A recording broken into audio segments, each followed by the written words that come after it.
રામ રામ સીતારામ, જય શ્રી કૃષ્ણ, જય માતાજી, જય ગોપાલજી, ઠાકરધણી, જય જલારામ, જય જિનેન્દ્ર, જય સ્વામિનારાયણ, મહાદેવ, હર હર હર મહાદેવ. કેમ છો? મોજમાં? તો વાંધો નહીં બાપુ, બિલકુલ મોજમાં રહેવાનું છે. આપણે પણ બિલકુલ મોજમાં છીએ. તો આજે વહેલા પહોંચી આવ્યો છે સરકડિયા. તો કીધું ચલો મસ્ત મજાનું સરકડિયાનું લોકેશન વહેલી સવારમાં કેવું દેખાય છે તમારા લોકો સાથે શેર કરીએ. તો એક્ઝેક્ટ મંદિરના પાછળનું ગ્રાઉન્ડ છે, ત્યાંથી આપણે ઇન્ટ્રોની શરૂઆત કરીએ છીએ. ને બાકી તો બસ હમણાં થોડીક વાર થશે ને ત્યાં સાબરા ને હરણ ને મોર ને બધું આવી પડશે, કારણ કે અહીંયા ગ્રાઉન્ડમાં એમને ચણ નાખવામાં આવે છે.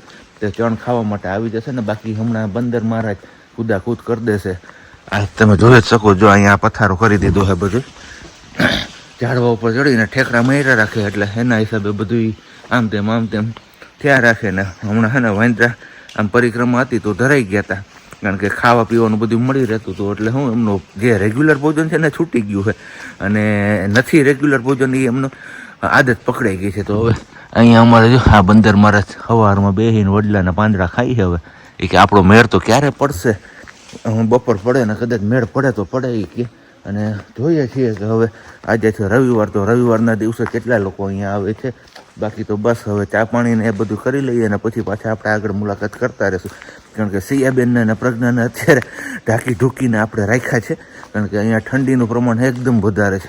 કહીએ ને તો પણ ચાલે એવું, કારણ કે સિટીના કરતાં કમ્પેરમાં અહીંયા ઠંડી બહુ વધારે છે. એટલે આમ કંઈ શું કેવું ઠંડી વિશે એક નિબંધ લખવું હોય તો નિબંધ લખાઈ જાય એવી વાત છે અહીંયા તો.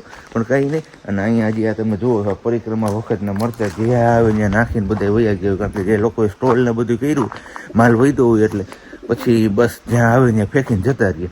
તો એ ના જોવે કે ભાઈ આ જગ્યા છે તો અહીંયા સ્વચ્છતા જાળવવી જોઈએ. પણ કંઈ નહીં, એ તો દર વર્ષનો જે સિલસિલો છે એ સિલસિલા પ્રમાણે બધા લોકો મજા આવે ત્યાં બધું ફેંકીને જતા જ રહેતા હોય છે. પણ વાત એક એ સારી છે કે પ્લાસ્ટિક રોકવાનું ચાલુ કર્યું જ ને, તો આ જંગલમાં અત્યારે હવે બસ પ્લાસ્ટિક ક્યાંય જોવા નથી મળતું. નહીં તો પરિક્રમા પછી તમે જ્યારે પણ સરકડિયામાં આવો એટલે પ્લાસ્ટિક એટલું બધું દેખાતું હોય કે એની વાત ના પૂછો. પણ આ વખતે પ્લાસ્ટિક આમ કહીને કે હાવ નહિવત પ્રમાણમાં છે તો પણ ચાલે, અને સાવ નથી કહીએ તો પણ ચાલે, કારણ કે પ્લાસ્ટિક ગેટની અંદરથી આવવા જ નહોતું દીધું. અને એ સિલસિલો હજુ પણ યથાવત છે. એટલે જ્યારે પણ તમે લોકો સરકડિયા આવો ત્યારે પ્લાસ્ટિકની બોટલો કે પ્લાસ્ટિક પેકિંગમાં કંઈ પણ વસ્તુ તમે લઈ આવતા નહીં, નહીંતર પછી એ બધી વસ્તુ ત્યાં કોઠે જે ગેટ છે ને ફોરેસ્ટનો, ત્યાં તમારે મૂકીને અંદર આવવું પડશે. કારણ કે ઘણા લોકો અમે જોયા છે કે જે લોકો પ્લાસ્ટિકમાં બધું લઈને આવે છે, નાસ્તો ને એ બધું, તો તે ત્યાં ઉતારી નાખે જ ને પછી અહીંયા અંદર આવી અને પછી કહે છે કે ભાઈ કંઈ ખાવાનું કે હોય તો આપો. તો આ હું તમને લોકોને અહીંયા, જો કે શનિ રવિના દિવસોમાં અન્નક્ષેત્ર ચાલુ જ હોય છે, પણ આ તો તમે તમારો નાસ્તો લઈ આવ્યા હોય અને તમને એ ખાવાની ઈચ્છા હોય તો હું અગાઉથી તમને લોકોને કહી દઉં છું. તો બસ કંઈ નહીં, ચાલો હવે પેલા ફટાફટથી આપણે ચા પાણીને બધું પી લઈએ અને પછી પાછા આપણે આગળ મળતા રહીશું. જય મનોકામના સિદ્ધ સરકડિયા હનુમાનજી મહારાજ. તો કે ચણ ક્યારે નાખે ની રાહ જોઈને ઊભું. હવે એક આવ્યું છે હમણાં, ઢગલો થઈ જશે અહીંયા ગ્રાઉન્ડમાં. હમણાં ઢગલો અહીંયા જો રાહ જોઈને જ ઊભા છે કે માણસો જ્યારે હટે ને ત્યારે અમે આવીએ આ ગ્રાઉન્ડમાં. એના કંઈક અલગ જ નજારો જોઈ લે. બાકી મસ્ત મજાના હાણકાના બધું આવી ગયું છે, સાબરના. વધારે અવાજ કરશું ને તો પાછા ભાગી જાય. ભાગી ગયા છે અત્યારે 10:30, અને બસ હવે માંગરોળથી સ્કૂલના છોકરાઓ જે આવ્યા છે એમના શિક્ષકોની સાથે એ અહીંયા કરે છે સાફ સફાઈનું કામ. કારણ કે પરિક્રમા પછી જે કચરો ને બધું એમને સવારે જ આપણે વાત થઈ એ રીતના વેરીને જતા રહ્યા હોય, તો હવે આ બધા લોકો અહીંયા સાફ સફાઈમાં વળગી ગયા છે.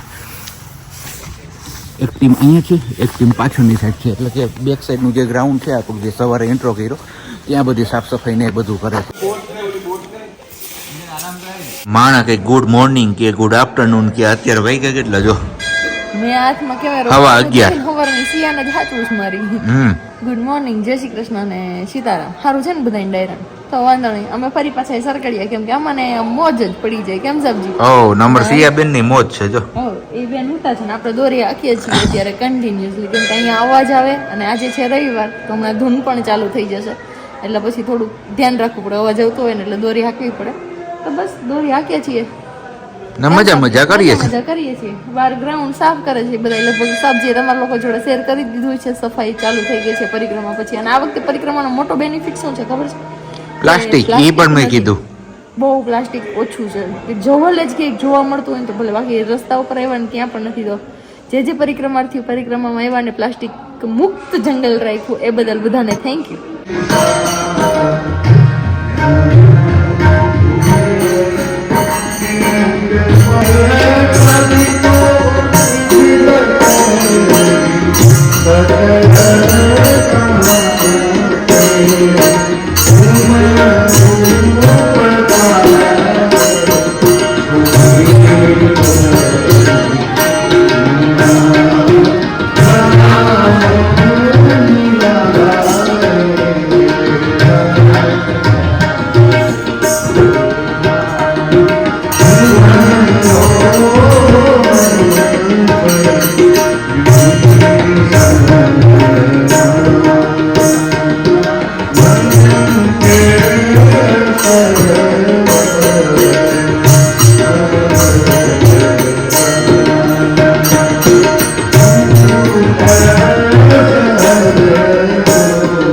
સિયાબેન નીકળ્યા છે અમારે હવે લટાર મારવા જંગલમાં. એ કે પરિક્રમા તો આપણે નહોતી કરી, પણ આમને અત્યારે પરિક્રમા કરી દઈએ.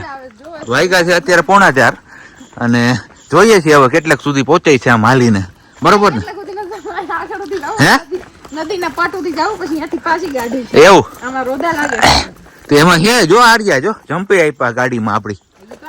પણ ગાડીમાં પણ બેનના થડકા લાગે એનું શું કરવું? એ કાઈ નહીં જોવે છે જોઈ ફરતી બાજુ કે આ ઉપર ઉપર શું છે આ બધું નવું નવું.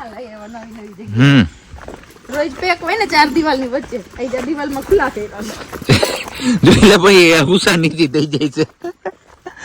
પોથરા આવે ને થડકા લાગે અને આગળના વ્હીલ નાના થાય એટલે વ્હીલ નાના પડે. રસ્તાનું થોડું છે સ્ટ્રોંગ. આ આપડા આ હાઈવે નું છે અને આ હવે ગામડાના છે. હે પરિક્રમાના ચૂલા એ તો આ ચૂલામાં ઠેર ઠેર રહી છે જો ફરતી બાજુ. ચાલો હવે આપણે અહીંથી ગાડી વળી ગઈ, નદી આવી ગઈ.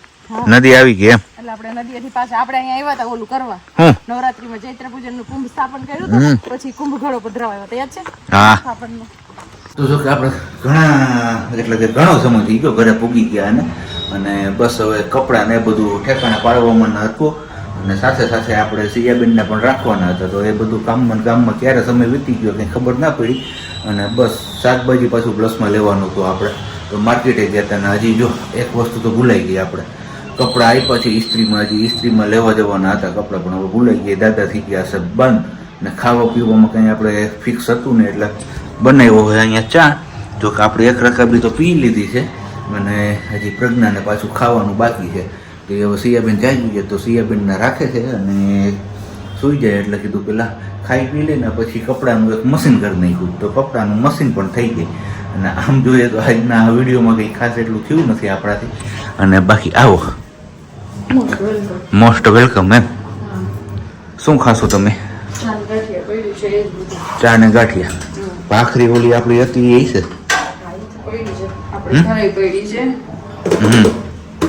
તો એ બધું ના એટલી નથી પડતી એટલે જ વાંધો છે ને મારે. ખાલી ઉટકવાની ખબર પડે મને.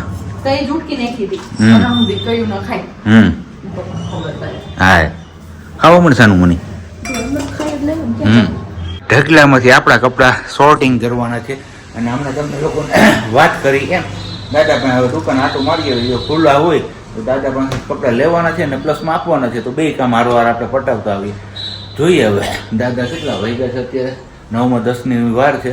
તો ખુલ્લા હોય તો આપણો મેળ પડી જાય નહીં પછી આવતીકાલ ઉપર છોડી દઈશું આ બધી વસ્તુ. બીજું તો શું થાય હવે. ફાઇનલી આપણો મેળ પડી ગયો અને દાદા હતા દુકાન નહોતી બંધ કરી તો કપડાં લઈને જઈએ છીએ હવે ઘરે આપણે. 9:45નો સમય થઈ ગયો છે ને હવે બસ આપણે વ્લોગ પણ અહીંયા પૂરો કરવાનો સમય થઈ ગયો છે. આમ તો જો કે હજી આપણે જાગવું પડશે કારણ કે એડિટિંગ ને બધું બાકી છે તો એ બધું કામ પતાવવાનું છે અને પ્લસમાં બસ જો આવું કંઈક આલક ડોલક થઈ ગયું છે આપણી તબિયત. વાંધો એ આવ્યો કે ગાડીમાં સિયાબેન કંઈ રહેતા નહોતા એમને ગરમી થતી હતી અને એસી ચાલુ કર્યું ને એમાં આપને જામી ગયું પાછું. તો કંઈ નહીં હવે દવા ને બધું પી લે અને બાકી કપડાનું મશીન થાય છે હવે બંધ થાય એમની વેટ છે કારણ કે કપડાનો ધોવાનો સમય જે પૂરો થાય પછી આપણે આ પાછું ઠેકાણે પાડવાનું છે. ફ્રીજનું સ્ટેબિલાઇઝર છે તેમાં એ ફિટ કરી દેવાનું છે અને પછી આપણે સુવા જતા રહીશું. બ્લોગ પૂરો કરીએ એની પહેલાં એક મસ્ત મજાનો સુવિચાર શેર કરી દઈએ કારણ કે ગઈકાલે તમે લોકોએ વિડીયો જોયો એકદમ સાવ નાનો હતો. અચાનકથી જ આપણે નીકળવાનું થયું હતું એમના હિસાબે જેટલું જોતું એટલું તમારા લોકો સાથે શેર કરી દીધું ફટાફટ. પણ કંઈને આજે પણ કાંઈ કેવું જ છે કે બહુ વધારે તો વિડીયો થઈ નથી શક્યો આપણાથી. તો બસ જેટલું છે એટલું અમે તમને લોકોને ભાણામાં પીરસીએ છીએ. તો જઈએ એની પહેલાં એક મસ્ત મજાની વાત તમારા લોકો સાથે શેર કરતો જાઉં ને પછી પાછા મળીશું આપણે આવતીકાલે. પણ એ વાત છે બહુ મસ્ત મજાની. મોબાઈલમાં મને ક્યાંક આડું આવ્યું હતું ને એ જ વસ્તુ હું તમારા લોકો સાથે શેર કરું છું. સાચો સમય અને સાચી દિશા, આ બે વસ્તુનું જો આપને જ્ઞાન ના હોય ને તો આપને ઉગતો સૂરજ પણ આથમતો દેખાય. એ લોકો આ વાત સાથે સહમત છો કે નહીં એ તમારે કમેન્ટ કરીને ચોક્કસથી જણાવવાનું છે. અને બાકી હવે મળીશું આપણે આવતીકાલે.